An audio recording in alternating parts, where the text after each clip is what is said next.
আব্দুল আউয়াল দশমান শ্ৰেণীৰ RB elective পঢ়াব বিচাৰিছোঁ। তাতে চতুৰ্থ অধ্যায় হৈছে চাহেবিল কিতাপ। এইটো মই পঢ়াইছোঁ তোমালোকক 2 দিন। এইটো মুখস্থ কৰিবা, শব্দ অৰ্থবিলাক পঢ়িবা, কাৰণ ইয়াৰ পৰা প্ৰশ্ন, এই তলৰ প্ৰশ্নৰ উত্তৰবোৰ ইয়াৰ পৰা দিব। তাৰপিছত সোঁফাল বাওঁফাল মিলাব দিব, 2টা অংশ দিব, সোঁফাল বাওঁফাল মিলাব দিব। তাৰপিছত ইয়াৰ পৰা খালী ঠাই দিব পাৰে।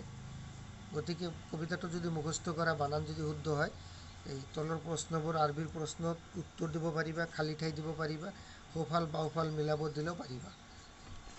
তো আজি মই এই সোঁফাল বাওঁফাল মিলাই অলপ বুজাম।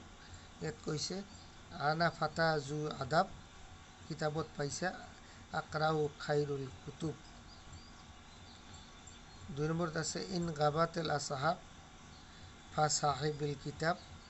3 নম্বৰত আছে ফিহে হাদিছুন সামুৰা মুজায়্যনুন বেসুৱাৰ আছআলাহু ইউজিবুনি আন কুল্লে মা ইয়াৰিবুনি ইয়াহলু বিহি বয়ান ওমা লাহু লিসান। এই সোঁফাল বাওঁফাল মিলাব দিব। গতিকে কবিতাটো মুখস্থ কৰিলে তোমাৰ কবিতাৰ মুখস্থৰ জৰিয়তে সোঁফাল বাওঁফাল তুমি সুন্দৰকৈ উত্তৰ দিব পাৰিবা। তো শব্দ অৰ্থ ভালকৈ পঢ়িবা আৰু হোৱাটছএপ জৰিয়তে মোৰ লগত আলোচনা কৰিবা। ধন্যবাদ।